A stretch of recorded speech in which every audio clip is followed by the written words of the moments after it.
Hello friend, সবাই কেমন আছো? আজকে শ্রেষ্ঠ উৎসব হচ্ছে রথযাত্রা উৎসব। রথের উৎসবে রথযাত্রা উৎসবের মধ্যে দিয়ে হচ্ছে এবং জিলিপি খাওয়ানো হচ্ছে। বার্তা দিতে চাই প্রচুর ভিড়। যে এই দেখো ডলি পাপড় খাচ্ছে। পাশে দাঁড়াতে হয়, এই যে একে অপরের দেখো প্রচুর সহযোগিতায় ভিড় হাত আমাদের বাড়িয়ে এখানে দিতে হয় রথে পাপড় খাওয়ানো এবং হচ্ছে। প্রচুর ভিড়, প্রত্যেকটি ধর্ম, জিলিপি বিতরণ করা প্রত্যেকটি হচ্ছে। বর্ণ সকলে আমরাও খুব এনজয় একসাথে করছি। মিলে তোমরা পালন কেমন করতে হয়। তাই আজকে আমরা এই বিষয় দেখো এর মধ্যে একটা রথ চলে আসলো আমাদের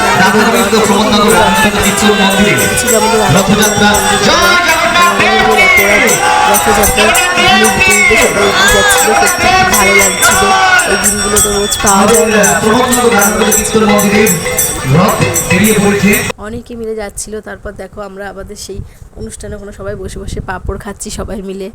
আমাদেরকে সবাইকে পাঁপড় দেওয়া হয়েছে এবং জিলিপি দেওয়া হয়েছে।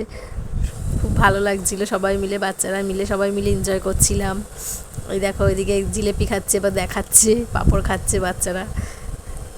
তারপরেই আমরা খেয়ে দিয়ে বাচ্চাদের নিয়ে চলে গেলাম একটু পার্কে ঘুরতে। ওরাও খুব ভালো মজা করছিল।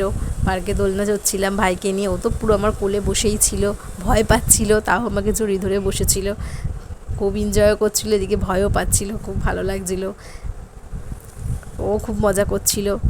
এদিকে একজনকে নিয়ে দোলনা না চড়তে চড়তেই দেখো আমার বোন আরেকজনকে এসে আমার কোলে দিয়ে গেল। দুজনকে নিয়ে আমি দোলনা চড়তে চড়তে আমার তো পুরো পা ব্যথা হয়ে গেছিলো। তাও ভালো লাগছিলো, যেহেতু ওদের মজা লাগছিলো দেখে আমারও সত্যি খুব ভালো লাগছিলো। ওইদিকে বোনরা দোলনা চড়ছে, এদিকে তারপরে আমরা চলে গেলাম বাড়ির দিকে, রওনা দিয়েছি সবাই মিলে। কারণ আমাদের রথযাত্রাটা খুব ভালো কাটলো। তোমাদের কেমন কাটলো জানিও।